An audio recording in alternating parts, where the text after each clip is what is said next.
Assalamualaikum. Hari ini kami akan membentangkan subjek trouble iaitu power transmission. Ahli kumpulan kami ialah Muhammad Syamil bin Azhar, Jeffrey Haryanjah Herman dan Siti Syairah Umairah binti Isnin. Untuk slide yang pertama ialah what is power transmission. Power transmission ialah pergerakan tenaga dari tempat ia dijana ke tempat ia digunakan. Ia memastikan tenaga sampai ke lokasi untuk menjalankan kerja seperti menggerakkan mesin atau menerangi bangunan.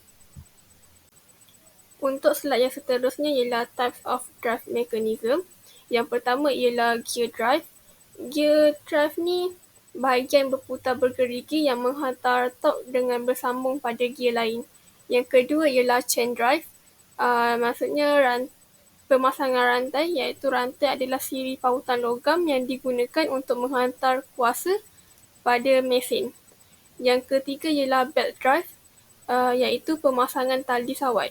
Tali sawat adalah gelung fleksibel yang menghubungkan dua atau lebih aci berputar. Seterusnya, application of gear. Kita ada 3. Yang pertama ialah transmission. Transmission maksudnya dua atau lebih gear yang berfungsi bersama untuk menghasilkan kelebihan mekanikal melalui nisbah gear. Yang kedua ialah direction. Maksudnya peranti bergear boleh mengubah kelajuan, magnitude dan arah sumber kuasa. Yang ketiga ialah coupling. Coupling ni alat yang digunakan untuk menyambungkan dua aci di hujungnya bagi tujuan menghantar kuasa. Untuk types of gears and their characteristic, kita ada 4. Yang pertama ialah spur gear. Karakteristik dia ialah digunakan untuk menghantar gerakan dan kuasa antara aci selari, cekap dan mudah dihasilkan tetapi bising pada kelajuan yang tinggi. Untuk application, kita gunakan machinery, conveyor system and low speed automation gearbox. Untuk gear yang kedua ialah helical gear. Karakteristik dia ialah boleh menghantar kuasa antara aci selari atau tidak selari. Operasi lebih lancar dan senyap berbanding gear taji kerana sentuhan gigi yang beransur-ansur. Contoh application dia ialah automatic transmission, turbines and heavy duty machinery. Untuk gear yang ketiga ialah worm gear. Karakteristik dia consists of a worm and a worm wheel. Yang kedua, boleh memberikan nisbah pengurangan tinggi dalam ruang yang padat. Application dia kita guna dekat lift, conveyor dengan turning mechanism. Yang terakhir ialah rack and pinion gear. Karakteristik dia terdiri daripada gear bulat iaitu pinion dan gear linear iaitu rack. Selain itu, ia menukar gerakan putaran kepada gerakan linear. Application dia kita guna dekat steering systems in cars. Yang kedua, CNC machines. Yang ketiga ialah sliding doors. Untuk slide yang ketujuh ialah gear meshing and backlash. Yang pertama ialah meshing. Maksudnya, interaksi antara gigi dua gear semasa ia bersambung dan menghantar gerakan. Meshing yang betul memastikan penghantaran kuasa yang cekap dan operasi sistem yang lancar. Untuk karakteristik pula, ia melibatkan sentuhan antara gigi satu gear dengan gigi gear lain. Biasanya direka dengan profil tertentu untuk mengekalkan nisbah kelajuan yang tetap. Meshing yang baik mengurangkan geseran dan kehausan, manakala meshing yang tidak betul boleh menyebabkan bunyi, peningkatan kehausan dan kegagalan gear. Untuk yang kedua ialah backlash. Backlash ni jurang atau kelonggaran kecil antara gigi yang berpenepasan antara dua gear. Ia membolehkan gear bergerak bebas tanpa tersangkut atau geseran berlebihan tetapi juga menambah sedikit kelonggaran dalam gerakan. Karakteristik dia, backlash ni diperlukan untuk mengelakkan gear tersangkut dan untuk mengimbangi toleransi pembuatan, pengembangan haba dan kehausan gear. Yang seterusnya, anjakan sudut atau jarak linear yang membolehkan satu gear bergerak tanpa menggerakkan gear lain, biasanya kecil. Seterusnya ialah coupling in gear system. Coupling digunakan untuk menyambungkan aci yang menggerakkan gear supaya ia ia boleh berputar bersama dan menghantar kuasa dengan lancar. Okay, kita ada 3 coupling. Yang pertama ialah rigid coupling. Ia digunakan apabila aci sejajar dengan tepat dan tiada kelonggaran diperlukan. Untuk aplikasi ini pula digunakan apabila 2 gear dipasang pada aci yang betul-betul sejajar untuk menghantar gerakan tanpa flexibility. Untuk coupling yang kedua ialah flexible coupling. Function dia membolehkan sedikit kesalahan penjajaran, pergerakan dan getaran.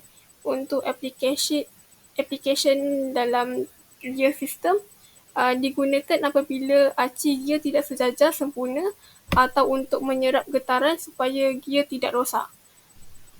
Untuk coupling yang ketiga ialah fluid coupling. Function dia menggunakan cecair untuk menghantar torque, membantu pemindahan kuasa yang lancar dan menyerap kejutan. Application in gear system dia, ia digunakan dalam mesin berat atau kenderaan untuk memastikan gear berfungsi dengan lancar dan seimbang. Seterusnya ialah gear maintenance. Kita ada 4. Yang pertama ialah lubrication. Untuk memastikan pemasangan gear berfungsi sepanjang masa, gear mesti dibekalkan dengan pelincir yang mencukupi. Seterusnya, periksa tahap minyak atau grease dan tukar jika perlu. Yang kedua ialah backlash. Periksa backlash gear menggunakan tolok pengisi, penunjuk ujian dial atau bahan lembaran. Yang ketiga ialah alignment. Jika alignment dia dengan beban yang disambungkan tidak dibuat dengan teliti, gandingan mungkin gagal. Gandingan kemudiannya boleh menghantar momen lentur kembali ke pemasangan gear. Untuk yang keempat ialah gear tooth wear. Periksa kemerosotan permukaan gigi dan kerosakan gigi dengan pemeriksaan visual. Jadi untuk sistem power transmission kedua, kita ada belt drive. Apa itu belt drive? Belt drive adalah sistem mekanikal yang memindahkan tenaga dari dua atau lebih shaft dengan menggunakan belting dan puli. Itu adalah contoh penggunaan sistem belt drive. First, kita ada sektor automotive, engine. Yang kedua, kita ada power tools. Itu adalah mesin belt sander. Yang ketiga, dalam sektor manufacturing, kita ada sistem conveyor belt. Dan yang terakhir, fitness equipment, kita ada treadmill. Jadi belt drive ni ada banyak jenis. Yang first, kita ada flat belt. Dia flat, flexible. Dia sesuai untuk yang jarak panjang. Tapi dia boleh slip kalau kita tak bagi dia tegangan yang cukup. Contoh aplikasi dia, kita boleh tengok dekat conveyor system atau mesin pertanian.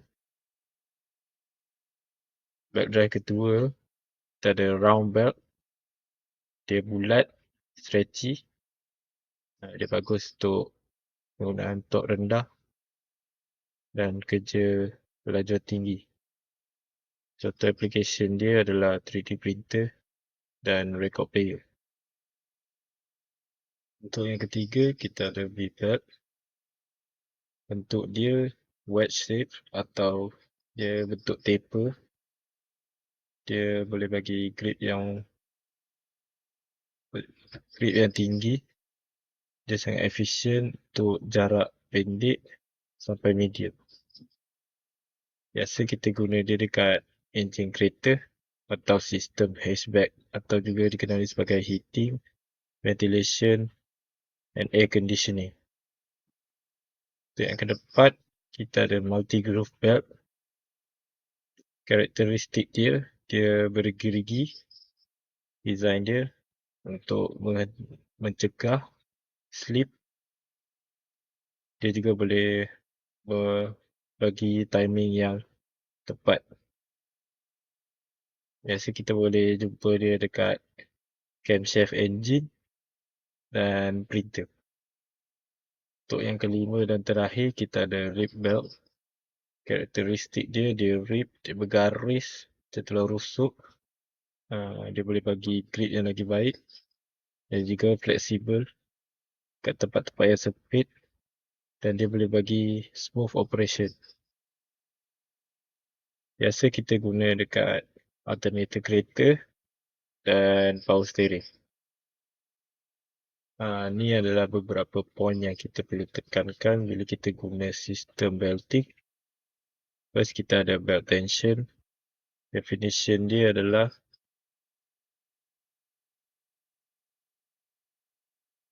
gaya yang dikenakan untuk merenggangkan tali sawat bagi memastikan pemindahan tenaga itu efektif atau mencegah haus cepat. Beberapa petanda kalau kita tak bagi tension betul-betul dekat belt tu, first kita ada kalau terlalu longgar, dia ada slip, efisiensi dia akan berkurang dan dia akan lagi cepat haus. Selain itu, kalau kita bagi tension terlalu banyak atau dia terlalu ketat, dia akan meletakkan stres kepada komponen dan dia akan mengurangkan jangka hayat komponen tersebut. Yang kedua, kita ada misalignment efficient dia. Ia terjadi apabila puli itu tidak, jadi dia akan mengurangkan efisi operasi. Kedua, kita ada misalignment in belt drive. Dia berlaku apabila puli itu tidak align dengan betul, maka dia akan mengganggu operasi, menyebabkan ia tidak dapat beroperasi dengan cekap. Jadi ada dua jenis misalignment. First, kita ada angular.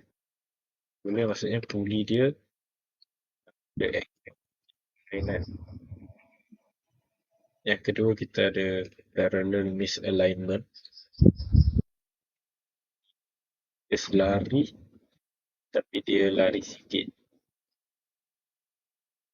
Sebab dia akan buat belting tu haus secara tidak sekata atau dia slip dan ujungnya dia akan belt tersebut lah. Yang ni adalah checklist belt drive maintenance dan simptom-simptom yang mungkin berlaku. First, kita start maintenance checklist. Visual inspection. Kita tengok belting tu haus ke atau ada merekah. Puli pun jangan lupa check atau ada kerosakan ke, crack ke, patah ke. Dia juga ada belt tension. Kita kena check dan adjust tegangan tali sawat tersebut mengikut spesifikasi. Firstnya, kita buat alignment check. Kita check puli tu align betul tak betul. Tengok dia ada angle sengit ke atau dia selari tapi dia lari sikit ke tepi. Terusnya dari segi kebersihan, belting ni manja sikit jadi dia tak suka hapuk. Jadi kita kena bersihkan hapuk, tak jangan bagi dia berminyak, kotoran-kotoran semua. Kalau boleh bersih lah. Lubrication. Jadi untuk lubrication ni, kita lubrication kita apply dekat bearing. Jangan kena dekat belting lah. Dekat belting ni, dia lubrication dia lain. Kita kena guna 100% silicone based lubrication untuk tali sawat tu lah. Untuk replacement schedule kita ikut penggunaan dan guideline penggantian yang dibekalkan oleh manufacturing tu lah. Untuk operational check pula, kita operator kena dengar lah bunyi ke atau getaran. Untuk simptom pula, first kita ada sleep. Kita boleh cari dari segi kekurangan performance atau bunyi. Yang kedua adalah excessive wear atau aus terlusuk yang berlebihan. Jadi kita boleh cari mungkin merekah ke dari belting tu.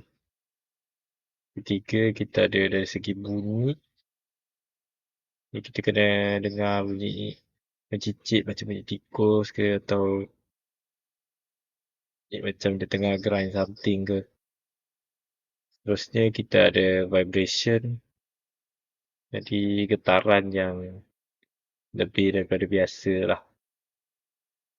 Terusnya juga kita ada heat generation. Mungkin kita jadi panas. Dia lebih panas daripada biasa. Itu pun boleh jadi simptom. Dan yang terakhir kita ada belt issue. Dia rosak total lah. Dia tak bergerak. Itu simptom juga. Terusnya kita ada belt drive maintenance procedure. Ini adalah step by step guide untuk maintain sistem belt drive. First kita prepare, kita kumpulkan alat seperti tension gauge, alat pembersihan. Setelah itu kita kena pakai PPE macam glove, tu safety goggle. Baru kita boleh masuk step kedua ke visual inspection. Kita check tali sawak tu, cari ada kesan haus ke atau merekah ke. Setelah itu kita check puli juga. Kita cari maybe puli tu lain macam ke kotor dia. Tiba-tiba berminyak lebih. Atau dia ada crack ke, ada patah ke. Okay. Step ketiga, kita check tension dekat tali sawak tu dengan menggunakan tension gauge. Tu kalau perlu kita adjust. Mana tahu dia ketat sangat ke. Kita boleh longgarkan sikit. Atau dia longgar sangat, kita ketatkan sikit. Untuk step keempat, kita buat alignment check. Kita pastikan puli tu align dengan proper lah, dia selari. Atau kalau tak selari tu, kita adjust. Untuk step kelima, kita bersihkan belt tali sawat dan puli. Untuk step ke-6 pula, kita ada lubrication. Jadi kita lubricate bearing dengan papat bergerak tu. Jadi biasa kita lubricate dengan minyak pelincir. Kalau minyak pelincir tu kalau boleh jangan kena tali sawat tu. Sebab nanti tali sawat tu dia slip. Untuk step ketujuh, kita ada replacement check. Jadi tadi kita dah check belting tu, kita dah check puli tu. Tekan kalau puli tu kerat ke, atau tali sawat tu dah mula merekah, atau putus ke, kita tukar. Tapi kalau tak perlu tukar, tak payah tukar lah. Kita just skip step ni, kita masuk ke step ke-8. Tu operational check. Jadi kita jalankan mesin tu sekejap. Kita dengar bunyi ke. Setelah itu kita perhatikan maybe ada getaran ke. Atau haba yang berlebihan yang terjana. Bila mesin tu berjalan. Untuk step ke-9, kita buat documentation. Maksudnya, kita catat maintenance activity ni. Jadi kita buat memo. Kita tukar ni bila. Kita buat maintenance bila. Berapa banyak benda kita tukar. Dan langkah yang terakhir, kita set maintenance schedule. Sama ada ikut bulan atau ikut suku tahun lah. Kalau yang ni kita kena mula-mula sekali kita ikut manufacturing recommendation lah. Lepas tu bila kita dah pakai benda ni, kita dah faham jangka hayat dia macam mana, maybe kita boleh adjust ke cepat sikit atau lebih lambat bergantung pada cara penggunaan kita. Assalamualaikum, saya Muhammad Syahmi bin Azhar. Saya akan menyambung pembentangan kami dengan subtopik chain drive. What is chain drive? A chain drive is a mechanism that transfers power between two rotating shafts via a chain. It's commonly used in machinery, vehicles and conveyor system. Okey, chain drive dekat sini ialah satu mekanisme yang akan memindahkan tenaga di antara dua shaft yang berputar. Biasanya digunakan dalam mesin, otomotif dan juga conveyor system. Okay, next ialah application of chain drive. Okay, yang pertama adalah conveyor system. Used in industries to transport material over long distance. Biasa kita nampak conveyor system ni biasanya digunakan dalam kilang ataupun digunakan dalam warehouse seperti Ninja Van dan juga Shopee bagi memudahkan kerja-kerja pengaliran barang-barang lah yang banyak. Okay, second kita ada automotive industry. Okay, automotive industry ni industri yang popular juga menggunakan chain drive terutamanya dalam transmit power from engine to wheels. Okay, yang ketiga adalah agricultural equipment. Contohnya traktor-traktor yang digunakan dalam sektor agriculture dan juga mesin-mesin. Okey, kemudian kita beralih kepada type of chain. Yang pertama adalah roller chain. Okey, roller chain ni adalah satu rantai yang biasa kita jumpa dalam kehidupan seharian kita. Okey, roller chain made from high strength material like steel. Roller chain also can operate effectively at high speeds and commonly used in bicycle and motorcycle. Jadi roller chain ni biasa kita jumpa dekat rantai basikal, rantai motosikal kita. Okay, jadi seterusnya kita ada silent chain. Silent chain ni reduce vibration, operate with minimal noise, designed to withstand significant wear and tear, offering a longer service life under heavy loads. Okay, maksudnya silent chain ni dia beroperasi dengan lebih senyap lah, dan juga dia boleh bertahan lama di bawah load yang tinggi. Okay. Silent chain juga digunakan dalam aplikasi operasi yang lebih senyap seperti timing chain dalam kereta. Okay. Yang ketiga ialah lift chain. Lift chain first one is lift chain is a high strength often used in lifting applications such as forklift. Biasa kita jumpa lift chain ni dekat mesin forklift. Okay, yang kedua, lift chains are relatively simple in design, making them easy to manufacture and maintain. Okay, lift chain ni lebih mudah untuk kita buat maintenance dan juga senang di fabricate. Okay, yang terakhir juga, lift chain suitable for moving heavy load in harsh environment. Okay, seterusnya ialah checklist chain drive, maintenance and symptom. Saya mulakan dengan maintenance checklist. Okay, yang pertama sekali, untuk maintenance, kita buat inspect for wear and tear. We look for stretch worn or damaged links.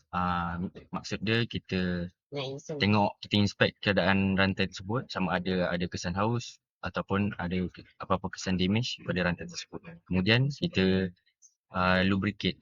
Kita gunakan minyak pelincir yang bersesuaian mengikut lantai yang kita pakai. Kemudian kita boleh lakukan tensional check.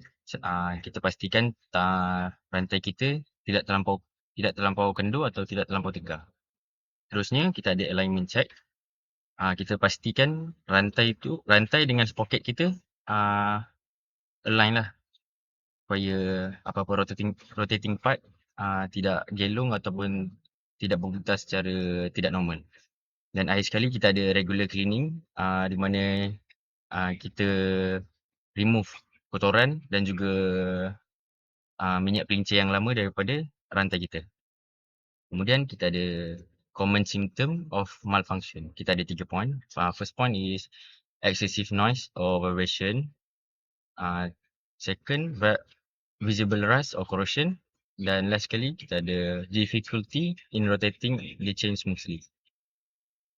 Okay, tiga-tiga point ni adalah common symptom terhadap rantai kalau rantai tu mempunyai beberapa masalah. Contohnya chain drive tu mengeluarkan bunyi yang tidak biasa kita dengar ataupun memberikan getaran. Yang kedua, kita lihat yang rantai tersebut mempunyai corrosion ataupun karat. Yang ketiga ialah apabila kita cuba kita pusingkan rotating part yang chain drive tu whole, kita ada kesukaran kat situ. Jadi ada chain drive tu tak berapa smoothly untuk berpusing. Okay, seterusnya kita pergi ke chain drive maintenance procedure. Okay, ini adalah prosedur untuk selenggara rantai lah. First sekali kita buat preparation, kita kena pastikan equipment yang kita nak selenggara itu berada dalam keadaan selamat lah untuk kita selenggara. Yang kedua adalah inspection. Okay, inspection ni kita inspect kita punya rantai, sprocket dengan dia punya tension berada dalam keadaan baik atau tidak. Tu kita buat cleaning.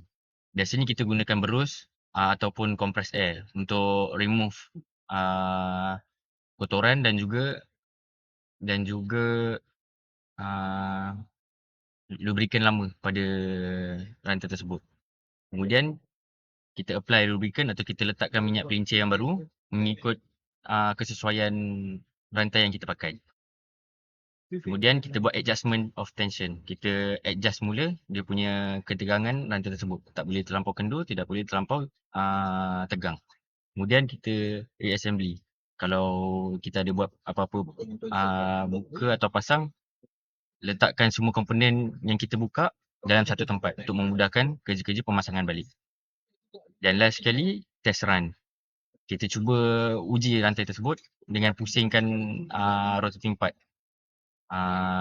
Sama ada rotating part tu bergerak dengan lancar atau tidak. Okay, seterusnya, importance and type of misalignment. Okay. Importance of shaft alignment ada 3.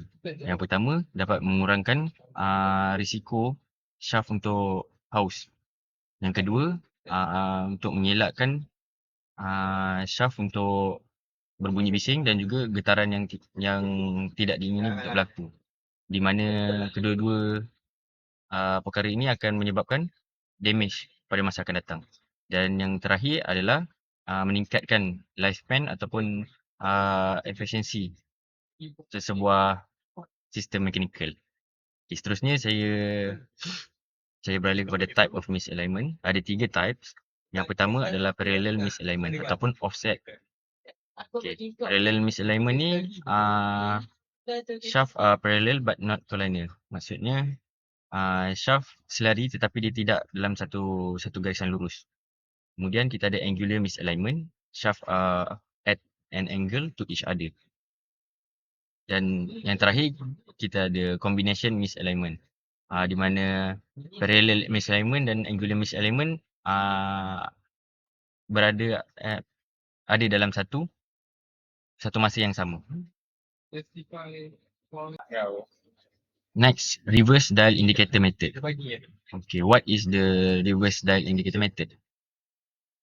Reverse dial indicator method is a method to measure misalignment between two shafts by using dial indicator mounted on both shafts.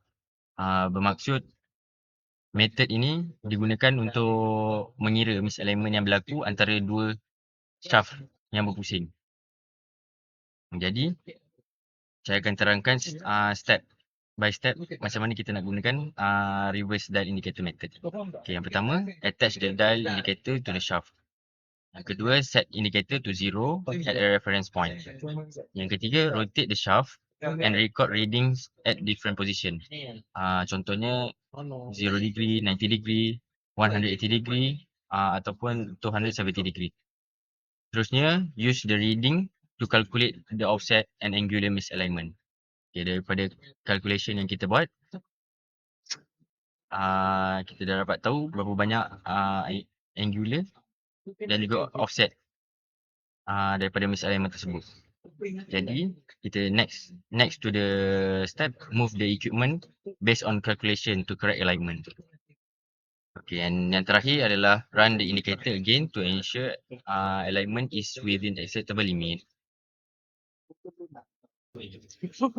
Okey, sekian daripada kami, kumpulan 3. Thank you for watching.